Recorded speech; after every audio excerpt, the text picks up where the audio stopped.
Jemaat, mari kita masuk pada ibadah. Kebaktian istimewa pada hari ini dalam rangka memperingati hari kenaikan Tuhan Yesus Kristus ke surga. Pertolongan kita adalah nama Tuhan yang telah menciptakan langit dan bumi, yang setia dengan perjanjiannya kekal selama-lamanya. Turunlah atas saudara anugerah dan sejahtera dari Allah Bapa dan Tuhan Yesus Kristus. Amin. Silakan duduk.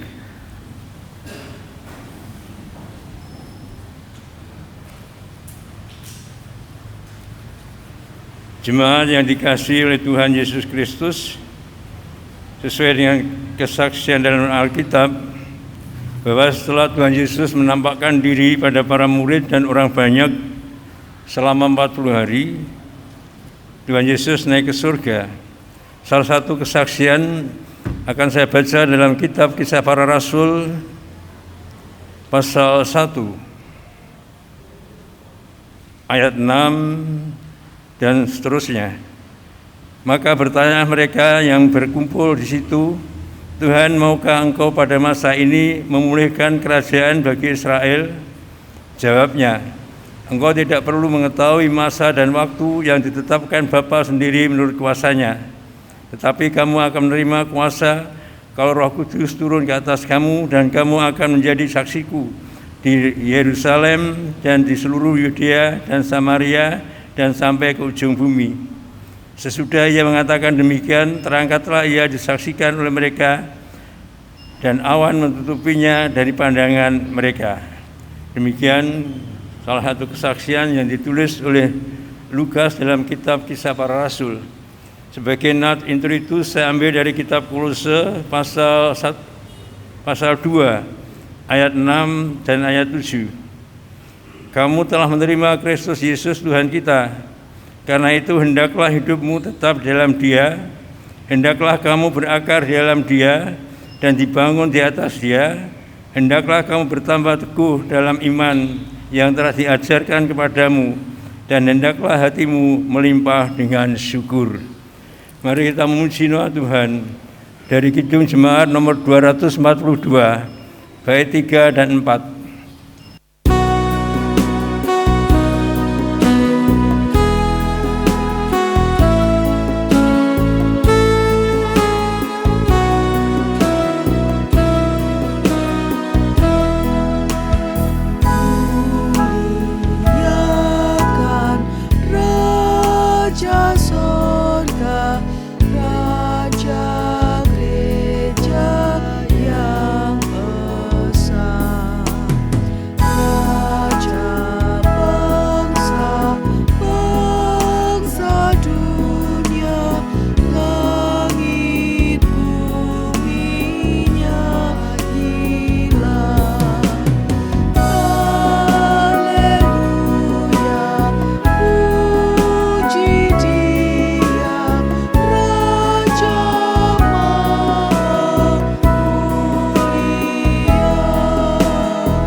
Mari kita berdoa. Tuhan Yesus, Juru Selamat kami yang hidup, bahagia sekali ya Tuhan, Engkau menggerakkan kami jemaat-Mu dapat berkumpul di rumah bakti-Mu di Gereja Melaten. Semua itu atas dorongan Roh Kudus, dan kami amini sehingga kami dapat bersekutu, beribadah bersama dalam rangka kami memperingati hari kenaikan-Mu ke surga. Tuhan Yesus Kristus, Engkau melihat sendiri anak-anak-Mu yang setia pada hari ini beribadah di tempat ini. Engkau urapi dengan kuasa-Mu ya Tuhan, sehingga hati, iman, pikiran, dan apapun yang ada dalam hidup kehidupan anak-anak-Mu, Engkau yang memberi kekuatan, Engkau yang memberi damai sejahtera, Engkau yang memberi kasih, sehingga dapat mewujud nyatakan hidup dalam kehidupan selaras dengan kehendak Tuhan. Engkau sendiri ya Tuhan Yesus yang membimbing jemaat-Mu di dalam rangka bersaksi di tengah-tengah bumi ini, di tengah-tengah masyarakat di mana Engkau menempatkan jemaat-Mu, gereja-Mu ada. Engkau memberi pimpinan, Engkau yang memberi pengertian, Engkau yang membalakan Tuhan melalui para hamba yang Engkau pilih di dalam kemajelisan, sehingga dapat menunaikan tugas pelayanan sebagai manusia, sebagai anak-anak Tuhan yang Engkau mampukan untuk melayani dan mengasihi jemaat Tuhan. Kiranya Tuhan sendiri yang menggerakkan jemaat-Nya sehingga menyambut dengan baik semua pelayanan yang ada untuk kemuliaan nama Tuhan. Engkau pakai ya Tuhan Yesus Kristus kami sebagai saksi-saksi-Mu yang hidup di tengah-tengah kehidupan kami, dimanapun Engkau menempatkan kami di tengah-tengah kehidupan bermasyarakat. Kami berdoa untuk negeri tercinta Indonesia ini, Tuhan yang melindungi, Tuhan yang memberi rasa aman dan rasa toleransi satu dengan yang lain, saling mengasihi, jauhkan dari hal-hal yang tidak baik. Kami percaya Tuhan, negeri pemberian-Mu Engkau berkati. Demikian pula kami sebagai warga negara dapat bersama-sama mewujud nyatakan cinta negeri kami Indonesia ini. Kami berdoa untuk saudara kami yang terkena musibah, ya Tuhan beri kekuatan penghiburan, dan mereka yang terlibat dalam aksi kemanusiaan, Engkau yang memampukan dan beri kekuatan sehingga dapat melakukan kasih-Nya dengan baik dan jauh dari hal-hal yang tidak baik. Tuhan Yesus Kristus, kami juga ingin mendengar firman Tuhan. Ya Tuhan berfirman melalui hamba-Mu, dan kami sebagai anak-anak-Mu yang telah siap beribadah akan mendengar dan mampukan untuk menghayati kebenaran firman-Mu. Tuhan Yesus Kristus, kami serahkan semua dan semuanya ini dalam bimbingan naungan-Mu. Dalam naungan kasih-Mu ya Yesus Kristus, kami percayakan hidup ini. Terpuji nama-Mu Tuhan Yesus Kristus kekal selama-lamanya. Amin. Mari kita memuji nama Tuhan dari Kidung Jemaat nomor 263, bait 1 dan bait 6.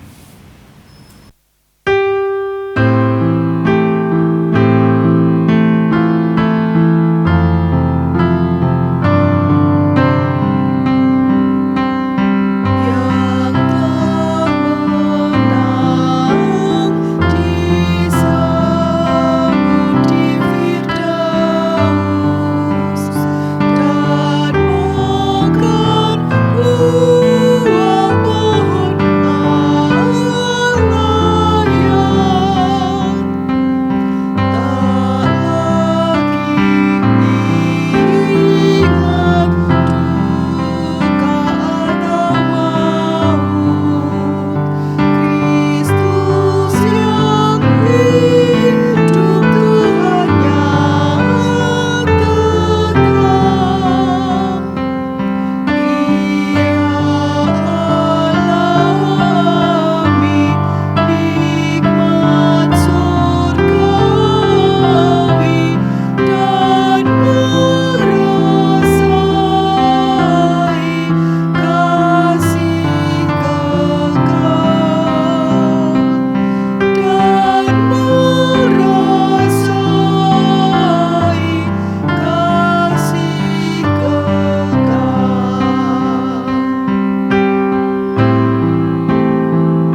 Jemaat yang berbahagia dalam kasih Tuhan Yesus Kristus, mari kita bersama mendengar persembahan pujian dari pemuda dengan judul lagu Jadi Sepertimu. Persilahkan.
Saya akan membaca firman itu berdasar dari kitab Roma pasal 8 ayat 31 sampai ayat 39.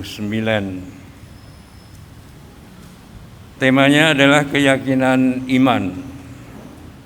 Sebab itu, apakah yang akan kita katakan tentang semuanya itu? Jika Allah di pihak kita, siapakah yang akan melawan kita?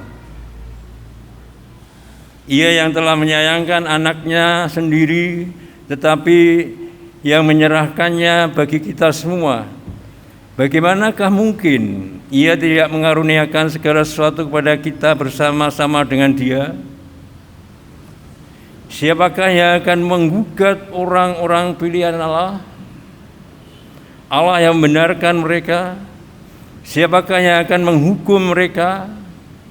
Kristus Yesus yang telah mati, bahkan lebih lagi yang telah bangkit, yang duduk di sebelah kanan Allah, yang malah menjadi pembela bagi kita. Siapakah yang akan memisahkan kita dari kasih Kristus? Penindasan atau kesesakan atau penganiayaan atau kelaparan atau ketelanjangan atau bahaya atau pedang? Seperti ada tertulis, oleh karena Engkau kami ada dalam bahaya maut sepanjang hari.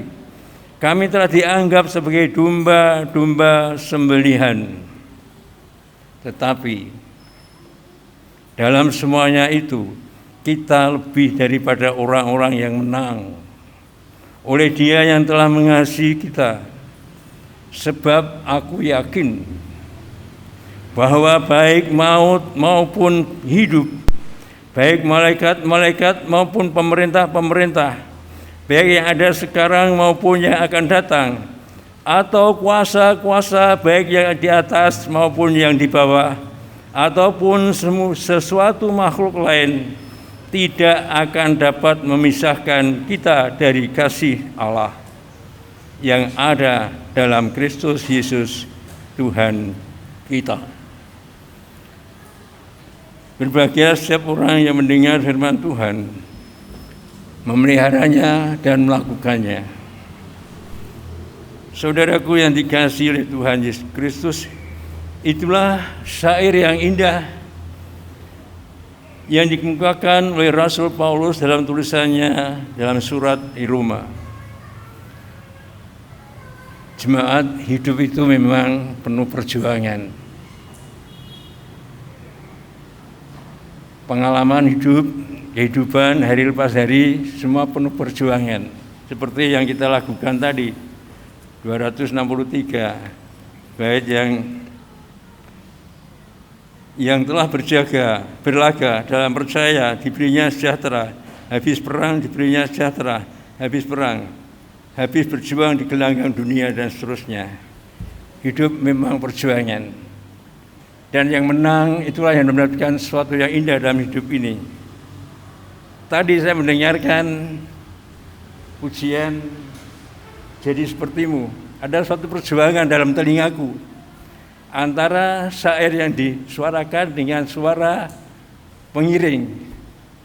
Suatu perjuangan, aku menangkap sedikit tapi kalah dengan pengiring. Tapi aku berjuang untuk ingin tahu isi syair itu.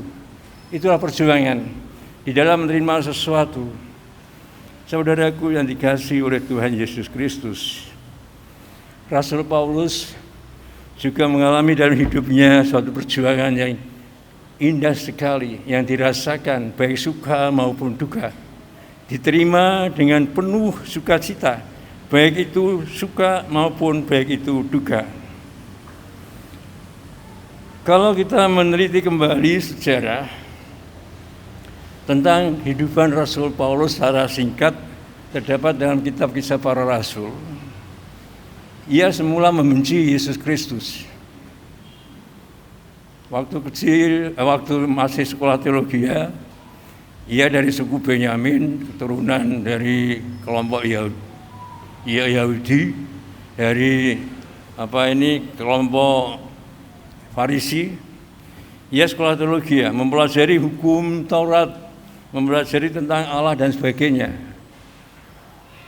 Dan ketika ia mendengar tentang Yesus Kristus,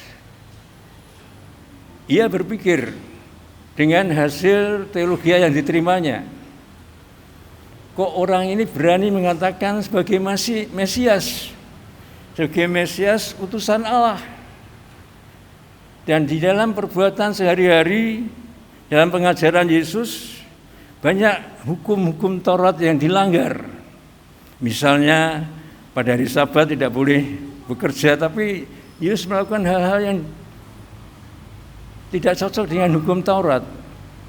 Misalnya orang Farisi tidak boleh bergaul dengan yang lain, dianggap orang lain itu adalah orang dalam tanda petik bukan golongannya. Tapi Yesus justru melakukan hal yang demikian. Kalau kamu dibenci orang lain, benci kembali. Tapi Yesus mengatakan, kasihilah. Saul tidak terima tentang hal itu. Dia bukan Mesias.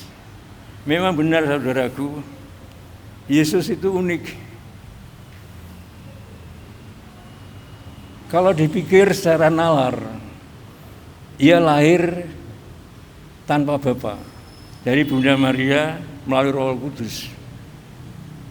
Orang berpikir bagaimana bisa? Kalau secara manusiawi tentu harus ada suami istri atau perempuan dan laki-laki. Yang berikut, ia Mesias menderita, sedangkan nubuat para nabi bahwa menurut orang-orang Yahudi bahwa Mesias itu adalah dari raja dan ia harus menang membebaskan orang-orang Yahudi dari belenggu orang Romawi. Yesus mengajarkan tentang kasih. Kalau kamu ditempeleng, berikan pipimu yang sebelah. Itu tidak ada dalam hukum Taurat. Akhirnya Yesus mati. Dan sekarang menampakkan diri bangkit lalu naik ke surga. Gak masuk akal. Saya ingat dulu seorang astronot dari Rusia, gak keliru, Yuri Gagarin, pernah sampai ke bulan, tidak ada Tuhan. Ya memang di sini tidak ada Tuhan, nggak kelihatan Tuhan. Karena apa? Secara akal dia nggak melihat itu Tuhan. Saul juga demikian. Mengapa dia naik ke surga dulu sebelah kanan? Apa ada dua Allah di sini? Itu pikiran-pikiran manusia. Kalau ia duduk sebelah kanan Allah dan akan datang. Nah, hal yang unik ini menjadikan Rasul Paulus dengan teologi yang diterimanya bertentangan. Ia bergumul. Perang rohani terjadi. Mana yang benar? Yang kedua, ketika Stefanus, salah satu seorang diaken, dianggap telah melanggar hukum Taurat, yaitu mengajar ajaran yang sesat tentang Yesus Kristus, maka ia mendapat hukuman, dirajam dengan batu. Itu hukuman cara dulu, di lapangan kemudian dilempar batu. Pernah Yesus juga menemukan seorang wanita yang dianggap BTS, yaitu tunasusila, yang akan dilempari batu. Yesus katakan, siapa di antara kalian semua ini yang tidak berdosa, silakan lempari dengan batu. Semua diam. Nah, Stefanus dilempari dengan batu. Nah, ketika ia dilempari dengan batu, ia menatap ke langit dan melihat seolah pintu surga, dan Yesus memandangnya, dan Stefanus merasa bahwa ia tidak sendirian tapi bersama dengan Yesus. Saul berpikir, mengapa orang yang mengikut Yesus sampai ia mau mati, mau sengsara, Jemaat pertama itu dikuyo-kuyo, dianiaya, mau demikian. Diberi hal yang enak, tidak mau. Kalau ia mau memisahkan pada Yesus, diberi sesuatu, tapi ia tidak mau, mereka tidak mau. Ini suatu hal yang unik bagi Saul melihat orang Kristen yang begitu penuh kasih, yang begitu yakin terhadap apa yang dipercayainya, sehingga kesengsaraan dan apapun, ia atau mereka tidak mau meninggalkan Yesus. Ini sesuatu yang unik. Pergumulan Saul akhirnya menemukan sesuatu, ia temui dari Yesus sendiri. Ketika perjalanan mau mengajar orang-orang Kristen ke Damsyik, ia membawa surat. Yesus menemui, "Hei Saul, mengapa engkau menganiaya aku? Siapa engkau?" "Aku Yesus." Tentu Saul pernah mendengar tentang hal Yesus semasa Yesus masih hidup. "Yang kamu aniaya itu bukan mereka, tetapi aku yang kamu aniaya." Di sini saudaraku, Yesus bertanggung jawab terhadap para pengikutnya bahwa yang dianiaya tidak orang itu saja, tapi Yesus sendiri. Maka Yesus pernah mengatakan, "Kau harus memanggul salibku." Jadi kalau dalam perjuangan orang-orang yang unik tadi, karena mereka merasa bahwa sengsara ini bukan perbuatanku yang keliru atau perbuatan jahat, tidak, tapi karena aku mengikut Yesus. Sehingga sesanti para rasul, yaitu aku menderita demi Yesus, ada satu kebahagiaan. Tapi kalau kau berbuat curang atau jahat, itu bukan suatu perbuatan yang membahagiakan, tapi justru merusak. Saudaraku yang dikasihi oleh Tuhan Yesus, Saul kemudian 3 hari tidak bisa melihat, dan akhirnya dibaptis oleh Ananias, dan kemudian ke Damsyik, ke Arab dulu, 3 tahun ke Arab, mengasingkan diri, kemudian 10 tahun ke Damsyik, dan akhirnya jadi rasul. Suatu perjuangan yang hebat. Untuk apa? Untuk menghayati, menerima Yesus Kristus bagaimana adanya. Seperti ini, jadi sepertimu. Saya bangga pemuda mengambil judul seperti ini, jadi sepertimu. Mu di sini tentu mu besar. Jadi di sini apa? Seperti ini apa? Jadi ada suatu keinginan yang diwujud nyatakan dan harus melalui suatu perjuangan. Seperti apa? Seperti itu tidak sama, tapi mirip, tapi ada suatu pola. Yaitu pola siapa? Yaitu Yesus Kristus. Dan inti dari pola Yesus Kristus yang turun ke dunia dan naik ke surga hanya satu: menyelamatkan manusia dalam pewujudan kasih. Saudaraku yang dikasihi oleh Tuhan Yesus Kristus, Saul dalam pergumulan iman menemukan jati dirinya, kemudian diangkat menjadi rasul. Rasul itu adalah utusan, apostolos, utusan. Artinya apa? Artinya orang yang telah menerima dia seperti apanya, yaitu seperti dia, ia mendapatkan tugas mengemban misi. Seperti hanya pada waktu Yesus angkat ke surga dalam kesehatan para rasul, mengutus murid-muridnya supaya tetap, dan kemudian melanjutkan Roh Kudus. 10 hari besok ada Pentakosta, yaitu untuk mewartakan Injil Tuhan. Dari 120 orang yang unik menjadi besar dan sampai sekarang di Gereja Meladen. Karena apa? Karena Yesus Kristus ikut campur tangan di dalam misi itu. Nah, rasul, kalau itu apostolat adalah duta, Yesus juga pernah mengatakan pada waktu ia akan naik ke surga, yang itu di dalam kitab Injil Matius pasal 28.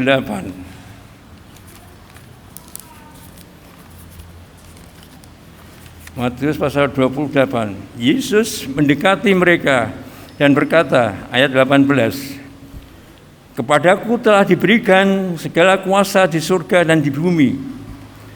Jadi semua kuasa dalam tangan Yesus Kristus. Karena itu pergilah. Siapa yang disuruh pergi yaitu para murid, matetes.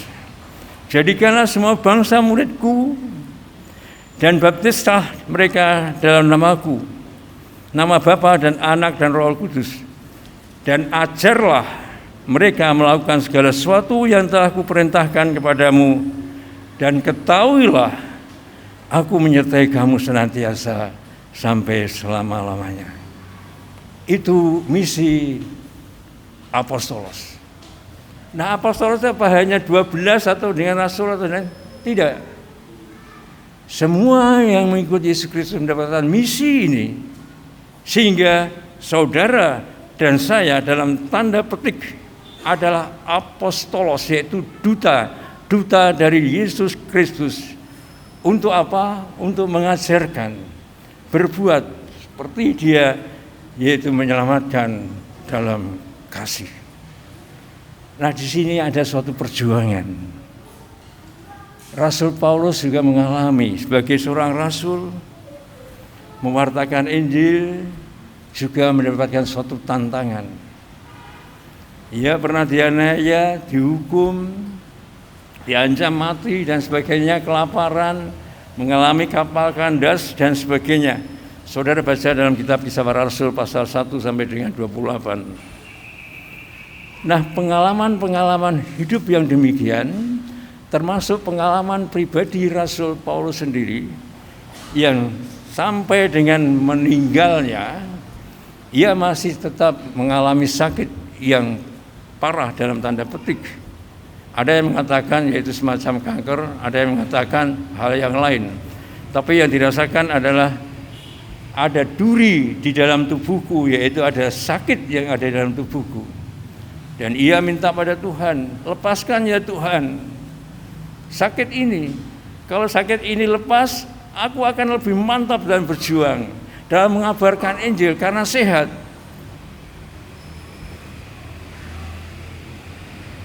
Aku pun pernah berdoa seperti itu. Tuhan, kalau kakiku ini sembuh, aku akan lebih aktif di dalam kegiatan masyarakat, keluarga, dan bahkan juga di jemaat, biarpun sudah emeritus. Tapi apa yang dikatakan Tuhan? Cukup kasih karunia yang kuberikan padamu. Dan Rasul Paulus menerima hal itu. Biarpun aku dalam keadaan sakit dan penderitaan, aku tidak kecil. Karena Yesus juga pernah mengalami hal demikian. Bahkan ia bersama dengan aku, mendorong aku, mampukan aku, dan seterusnya. Nah, di sini Rasul Paulus menekankan suatu keyakinan iman dalam pengalaman rohani, pengalaman hidup dan perjuangan, tantangan orang-orang yang mengajak Yesus Kristus, orang-orang yang mengajak orang Kristen dan sebagainya. Rasul Paulus diajak juga suatu tantangan. Nah, bagaimana menyikapi itu untuk menguatkan diri Rasul Paulus sebagai orang percaya? Maka syair yang indah sekali yang diberi tema oleh oleh redaktur Alkitab, keyakinan iman.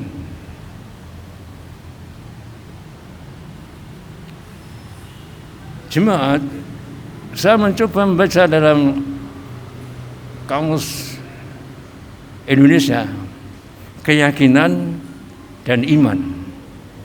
Itu hampir sama. Keyakinan itulah hal yang sungguh-sungguh yang dalam secara singkat mengamini apa yang dipercayainya. Percaya adalah juga keyakinan, yakin.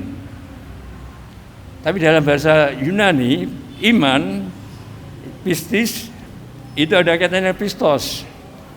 Iman ada kaitannya dengan kesetiaan. Jadi kalau orang yang beriman, di dalam jiwanya ada suatu janji sendiri, yaitu kesetiaan. Kesetiaan kepada siapa? Kepada yang diimani, yang dipercayai. Nah, kalau aku beriman pada Yesus Kristus, kepercayaan pada Yesus Kristus, maka aku harus setia pada Yesus Kristus. Setia yang bagaimana? Seperti yang ini, jadi sepertimu. Belajar apa yang pernah dilakukan oleh Yesus Kristus, yang intinya adalah kasih. Terkadang berbicara tentang kasih itu membosankan, tapi justru itulah yang menjadi inti dari apa yang harus dilakukan oleh orang yang setia, yaitu kasih. Bagaimana kalau orang itu kehilangan kasih? Akan terjadi sesuatu yang tidak ada damai, tidak ada surga. Maka Rasul Paulus mengatakan, jika Allah di pihak kita, siapakah yang akan melawan kita? Ia yang tidak menyayangkan anaknya sendiri, tapi yang telah menyerahkan bagi kita semua. Bagaimana mungkin ia tidak mengaruniakan segala sesuatu kepada kita bersama-sama dengan Dia? Kalau Yesus Kristus telah mengorbankan dirinya untuk keselamatan manusia berdosa, dengan satu syarat, percaya kepadanya, kamu selamat. Ya Tuhan, aku percaya. Nah, dalam percaya itu ada setia. Setia pada siapa? Kepada yang dipercaya, yaitu Tuhan Yesus Kristus. Nah, itulah wujud, ekspresi dari keyakinan, yaitu keteguhan. Aku tidak akan meninggalkan Yesus Kristus. Disinilah letak perjuangan.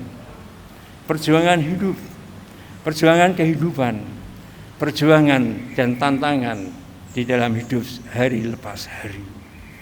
Rasul Paulus mengatakan, kalau begitu Allah yang Maha Kasih itu menyerahkan, apa tidak mengaruniakan berkat padamu?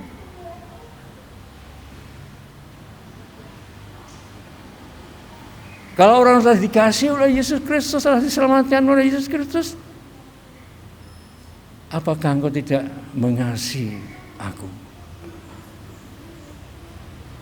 Kalau di hukum Taurat, kalau Rasul Paulus mengatakan di dalam hukum Taurat, kalau baca Roma pasal 5 dan seterusnya, kamu berbuat ini dulu,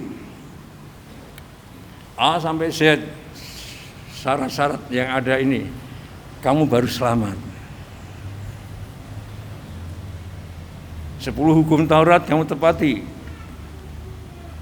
dari jangan ada pada ilah lain dan seterusnya sampai pada hukum yang ke-10, kemudian dijabarkan di dalam hukum-hukum yang kecil, kamu baru selamat. Kalau kamu mempersembahkan banyak dana, kamu akan diberi banyak. Tapi Yesus tidak demikian. Kalau engkau percaya padaku, engkau selamat, dan engkau kalau selamat, kamu bisa berbuat ini dan itu, seperti aku yang telah lakukan padamu. Beda, saudaraku. Rasul Paulus kemudian mengatakan, hukum itu sebenarnya menjerat aku, mengekang aku, karena ia adalah huruf yang mati, yang tidak memberi solusi. Tapi Yesus Kristus adalah Allah yang hidup. Ia yang memberi solusi, yang menyelamatkan. Hukum hanya mengantar ini, tapi enggak memberi solusi. Rasul Paulus mengatakan itu. Manusia itu sebenarnya tahu hal yang baik,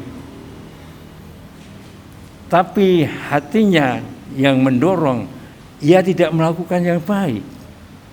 Rasul Paulus juga merasakan itu. Aku tahu itu perbuatan baik. Aku tahu itu hukum itu baik. Aku tahu hukum ini demikian. Tapi hatiku tidak mau melakukan itu. Aku senang dengan hatiku sendiri. Hatiku senang dengan kemauanku sendiri. Nah, di sini letak karena manusia berdosa. Kembali kepada hal yang demikian tentang dosa dan kasih itu terkadang membosankan. Tapi manusia demikian. Tahu ini, tapi dilanggar karena ia ingin di sini. Nah, di sinilah Yesus membinasakan dosa itu supaya apa? Supaya tahu dan melakukan. Saudaraku yang dikasihi oleh Tuhan Yesus Kristus, yang berikut, siapakah yang akan menggugat orang-orang pilihan Allah, Allah yang telah membenarkan mereka? Siapakah yang hukum mereka? Kristus yang telah mati, bahkan lebih lagi yang telah bangkit, yang duduk sebelah kanan Allah menjadi pembela bagi kita. Itu pengakuan iman. Kalau di dalam rasuli diganti, yaitu menghakimi orang yang hidup dan yang mati. Pembela tadi membenarkan. Sebenarnya manusia itu salah mendapat hukuman karena dosa. Tapi kemudian diangkat oleh Allah, yaitu melalui Yesus Kristus, diampuni dosanya. Diadopsi dalam tanda petik menjadi anak Allah. Maka sebagai anak Allah, semua orang yang dipimpin oleh Roh Allah adalah anak Allah. Dan Roh itu yang bersaksi bersama dengan Roh kita bahwa kita adalah anak Allah. Dan ia akan menjadi ahli waris, yaitu orang-orang yang berhak menerima janji-janji Allah. Janji Allah apa, saudaraku, dalam Yesus Kristus? Yaitu Firdaus. Nah, saudaraku, bicara tentang Firdaus, itu terkadang bicara setelah orang itu meninggal. Tapi kalau kita perhatikan di dalam iman, seperti pada anak yang sesat, dua anak laki-laki, yang satu baik, yang satu sesat, ia mengaku bahwa aku telah berdosa pada Bapa dan surga. Surga di sini adalah tempat di mana kemuliaan Allah dinyatakan. Nah, kalau demikian, orang yang telah diselamatkan oleh Yesus Kristus berarti bersama dengan Allah, bersama dengan Yesus Kristus adalah telah ada di dalam surga tanda petik.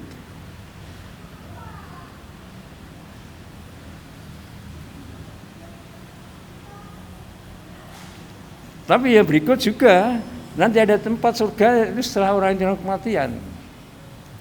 Nah, saudaraku, surga dalam tanda petik dalam kehidupan ini apa? Yaitu hidup seperti Dia, membawa damai sejahtera dan kasih.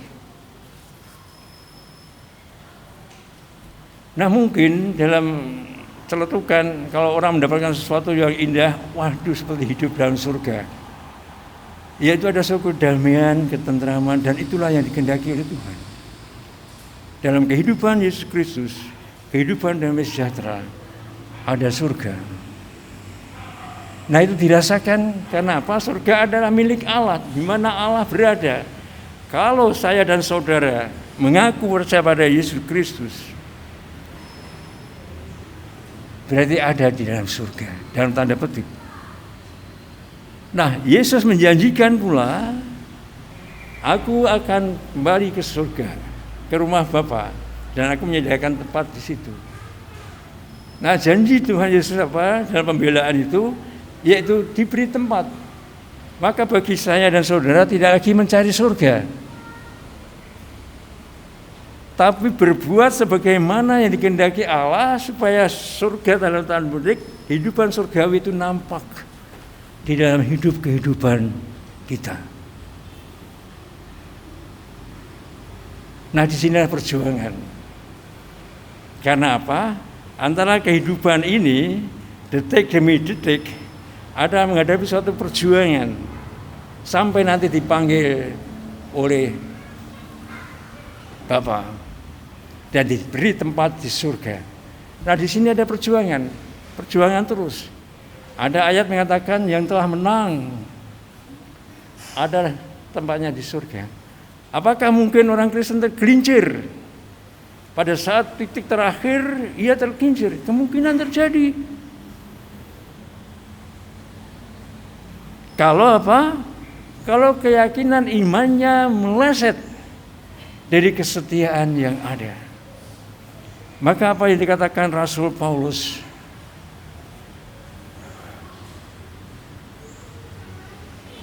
Sebab aku yakin baik maut maupun hidup, baik malaikat, kalau zaman dulu itu orang Yahudi, segala sesuatu ada malaikatnya, angin ada malaikatnya, rumah ada malaikatnya, malaikat penunggu, malaikat pengganggu dan sebagainya. Kemudian maupun pemerintah itu kalau dalam pengertian orang Yunani yaitu perbintangan. Yaitu ada bintang yang naik ke atas, kemudian diramal, oh hidupmu demikian. Orang yang bintangnya Aries misalnya, ini hidupnya demikian. Pada saat bintang itu naik, itu penguasa. Nah pada saat dia turun, oh hidupnya demikian. Itu ramalan, orang Yunani demikian. Orang Yahudi, malaikat yang menjaga, ada yang mengganggu dan sebagainya. Jadi pemerintah di sini bukan pemerintah seperti pemerintah negara ini tidak, tetapi adalah astrologi. Baik yang sekarang maupun yang akan datang, baik sudah maupun yang akan datang, yaitu ramalan yang sekarang maupun yang akan datang sering diramalkan itu, dan sering orang percaya itu. Atau kuasa-kuasa baik yang di atas maupun yang di bawah, yaitu kuasa-kuasa jahat. Ataupun suatu makhluk lain yang tidak akan dapat memisahkan kita dari kasih Allah. Itulah keyakinan iman.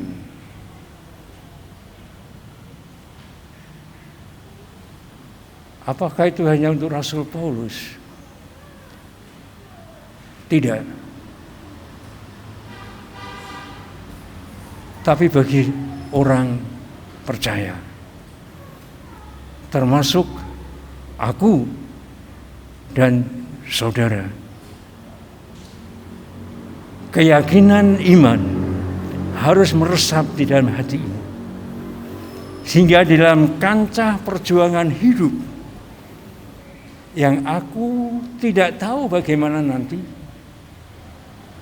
tetap Yesus bersamaku.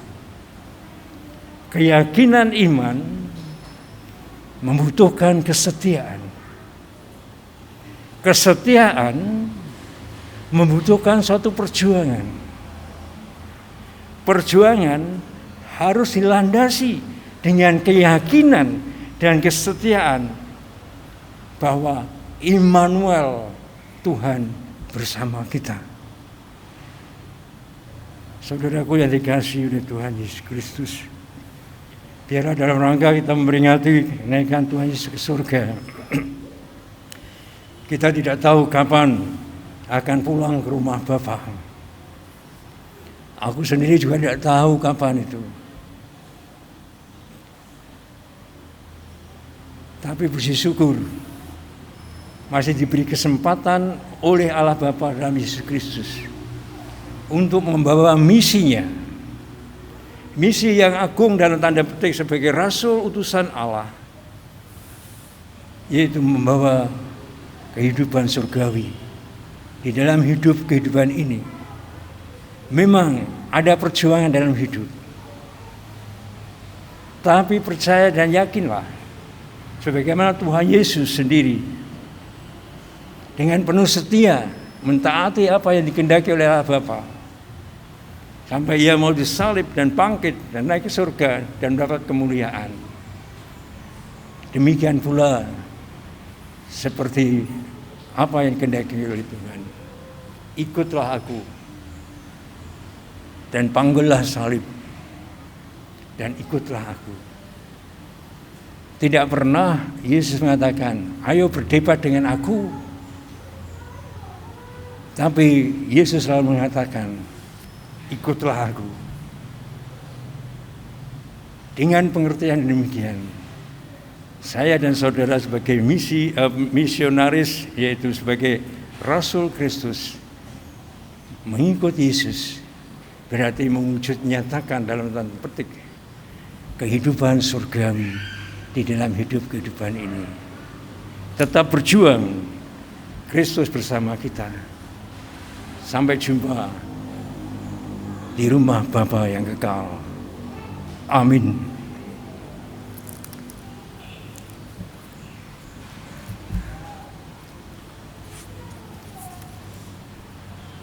Mari kita muji nama Tuhan. Dari Kidung 344, bait 1 dan 2.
Mari kita berdoa.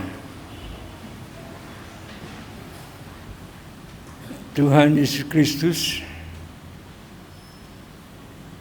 kami setelah mendengar firman-Mu Tuhan, mendengar kasih-Mu Tuhan yang begitu besar pada kami, mendengar bahwa hidup ada dalam perjuangan, mendengar bahwa kami dalam berjuang tidak sendiri, tapi bersama dengan Tuhan. Mendengar apa yang Engkau kehendaki sebagai orang yang telah Engkau selamatkan, yaitu membawa misi. Misi yaitu mewujud nyatakan kasih yang telah Kau beri dan kami terima untuk dinyatakan dalam kehidupan hari lepas hari. Suasana surgawi Tuhan yang Engkau kehendaki biarlah mewarnai hidup dan kehidupan kami di tengah-tengah kehidupan kami berkeluarga, berjemaah, maupun di dalam kehidupan di mana kami berinteraksi dengan masyarakat, sehingga mereka juga merasakan ya Tuhan Yesus Kristus kasih-Mu. Oleh sebab itu Tuhan Yesus Kristus, kami juga mendengar bahwa Engkau telah menyediakan tempat di surga bersama Engkau yang kekal manakala Engkau memanggil kami. Oh, suatu hal janji yang indah Tuhan, sehingga perjuangan itu membuahkan harapan dan kekuatan, semangat untuk tetap setia kepada-Mu Tuhan. Maka apa yang telah kami dengar ya Tuhan Kristus, jangan sampai lepas dari hati nurani dan kehidupan kami, tapi dapat kami wujudkan dalam hidup hari lepas hari. Manakala kami mengandalkan diri kami sendiri ya Tuhan Kristus, kami tidak mampu Tuhan. Oleh sebab itu, mampukan ya Tuhan dari kekuatan Roh Kudus. Roh-Mu sendiri yang mendorong hidup kami sebagai orang-orang pilihan-Mu yang telah mendapatkan ahli waris-Mu Tuhan. yaitu hidup yang kekal. Dalam perjuangan apapun, tetap setia kepadamu. Tuhan Yesus Kristus, kiranya juga untuk anak-anak-Mu yang ada beribadah pada hari ini, kiranya apa yang didengar dari firman-Mu diwujud nyatakan dalam hidup kehidupan hari lepas hari. Bapa Surgawi dan Tuhan Yesus Kristus, kami sebentar lagi juga akan mempersembahkan sebagian berkat dari-Mu Tuhan, sebagai wujud kasih-Mu Tuhan, wujud tanggung jawab kami terhadap gereja-Mu juga Tuhan. Kiranya apa yang kami persembahkan Engkau berkati, sehingga dapat diwujud nyatakan dalam pelayanan yang dilakukan oleh gereja Tuhan. Kami bersyukur ya Tuhan, dapat mempersembahkan apa yang ada, biarpun sekecil apapun, tapi dengan ketulusan hati tentu Engkau memberkati. Maka kami percayakan semuanya itu. Demikian pula yang mengelola persembahan majelis jemaat-Mu Tuhan, kiranya dengan penuh tanggung jawab dapat mengelola semuanya dengan baik. Kami nanti juga akan pulang Tuhan dan mengharap berkat-Mu Tuhan. Engkau tentu menyertai sebagaimana Engkau membawa kami ke rumah-Mu di Gereja Meladen, sehingga kami dapat pulang dengan selamat dan beraktivitas sesuai dengan apa yang kami rencanakan yang seturut dengan Tuhan. Semua dan kesemuanya itu jadilah kehendak-Mu, sebagaimana Engkau mengajarkan kami berdoa bahwa kami yang di surga, dikuduskanlah nama-Mu, datanglah kerajaan-Mu, jadilah kehendak-Mu di bumi seperti di surga. Berikanlah kami pada hari ini makanan kami yang secukupnya, dan ampunilah kami akan kesalahan kami, seperti kami juga mengampuni orang yang bersalah pada kami. Dan janganlah membawa kami ke dalam pencobaan, tapi lepaskanlah kami daripada yang jahat, karena Engkau-lah yang mempunyai kerajaan dan kuasa dan kemuliaan sampai selama-lamanya. Amin. Jemaat silakan bangkit berdiri. Pulanglah dengan penuh damai sejahtera dan lakukan apa yang menjadi kehendak Tuhan dalam hidup kehidupan saudara. Tuhan memberkati melalui hamba-Mu. Kasih karunia dan damai sejahtera dari Tuhan Yesus Kristus dan kasih Allah Bapa serta penyertaan Roh Kudus senantiasa menyertai hidup dan kehidupan saudara. Amin. Kita memuji nama Tuhan dari Kidung Jemaat 369A, bait yang pertama.